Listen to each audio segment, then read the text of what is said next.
The silent room of Loftus Hall. The wind came shrieking over the Hook Peninsula with a vengeance that night, hurling itself against the stone walls of Loftus Hall. The sea, a restless, roaring abyss, crashed relentlessly below the cliffs as though summoned to bear witness. Yet inside the house all was still, save for the flicker of candlelight and the hesitant tread of Eliza Tottenham as she ascended the narrow staircase to the east wing, the wing they had long since ceased to speak of aloud. Loftus Hall, a grand estate of angular turrets and solemn corridors, stood proud upon the bluffs, but it was a house with secrets, and the greatest of these lay behind the door at the far end of the east wing, where a single brass keyhole had begun of late to weep salt water. Eliza, the second daughter of Charles Tottenham and his late wife, came of a nervous disposition. The servants whispered that she walked in her sleep and conversed with things unseen, but the girl was sharp of mind despite her fragile health, and her heart beat with a curiosity too fierce to ignore. She had heard the story since childhood, the tale of the silent room, but her father forbade any mention of it. He insisted that no such room existed, that the east wing had been sealed for renovations years ago. But Eliza knew better. She had seen the narrow, dust-covered corridor in her dreams, had watched the faint glow of firelight seeping beneath that locked door, and heard, as if from a distant well, the sound of weeping. It was on the night of St. Mark's Eve, when the veil between worlds was said to thin, that she crept past the nursery and lit her taper. She carried with her an old brass key, rusted and blackened, which she had discovered hidden beneath a loose stone in the chapel floor. The air grew colder with each step, as though she were descending rather than climbing. When she reached the hallway's end, the key turned easily in the lock, and with a groan like a dying breath, the door creaked open. Inside, the chamber was preserved as if untouched by time. Tattered velvet drapes hung from a canopied bed, and the hearth sat cold but undisturbed. Dust floated in the air like breathless spirits, and the scent, something between brine and roses, clung heavily to the air. Eliza stepped over the threshold, and the door shut behind her with the finality of a tomb. She turned quickly, but the latch was firm, unmoved by her efforts. The silence pressed in on her, absolute and unnatural, as though the world beyond the walls had ceased to exist. Then came the whisper, not in her ear, but in her blood, a slow, deliberate syllable, "Eliza." She froze. "Who's there?"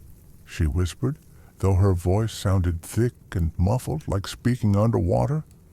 The shadows stirred. In the far corner of the room stood a high-backed chair, its upholstery blackened with age.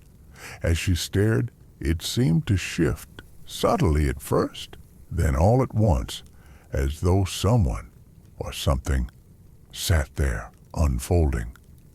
A pale hand emerged from the darkness. It was long and thin, jointed like a spider's leg, and on its finger shone a ring that burned like moonlight. Then the voice came again, clearer now, a man's voice, low, musical, and soaked in sorrow. "You opened the door. You heard me." Eliza backed away until she felt the bed's edge press against her legs. "Who are you?" "A guest, as I was once. They welcomed me in from the storm. I wore a fine cloak and I smiled, but they saw the hooves. Eliza's heart stilled. The tale her nursemaid had told her when she was little came flooding back. A stranger, cloaked in charm and shadow, had once arrived at Loftus Hall. He had been invited to stay. Cards were played, stories exchanged. But when he dropped something beneath the table and a young girl reached for it, she had seen his secret: cloven feet. He had vanished in a blast of fire and smoke, leaving behind scorched stone and an open wound in the house. Eliza's lips trembled. "You were the one?"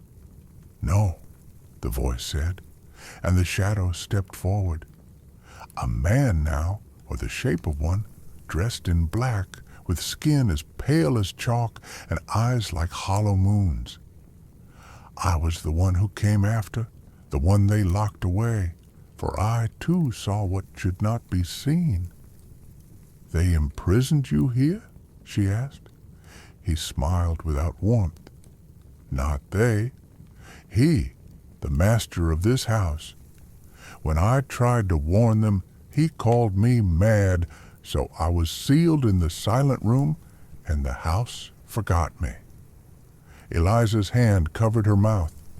"But how did you live?" "I did not," he said simply. "But death is not escape, not here. The house remembers. It keeps."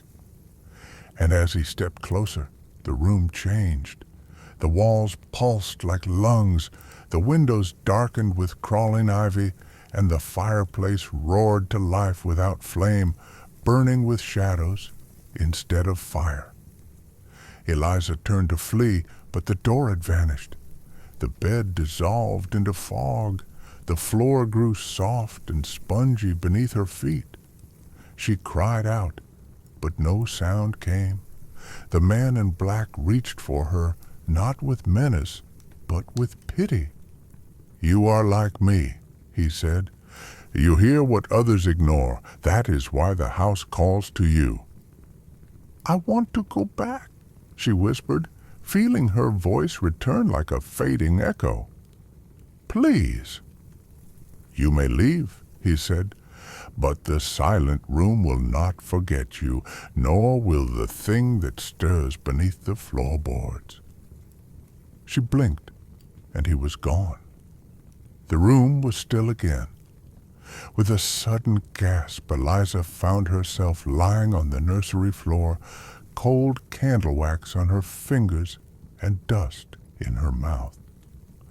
The morning light was bleeding through the stained glass windows.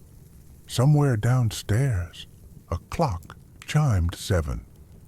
For days she did not speak. Her father declared it a fever dream and dismissed the servants who gossiped too freely. But that night, the east wing door, sealed for decades, stood ajar. Eliza never spoke of the room again, but sometimes she would sit for hours, staring toward the sea, her eyes wide and vacant, her hands trembling at sounds others could not hear. The house went on. Guests came and went. The fire in the grand hall was lit each evening, and the curtains were drawn with proper form. But deep in the foundations of Loftus Hall, something waited, something patient.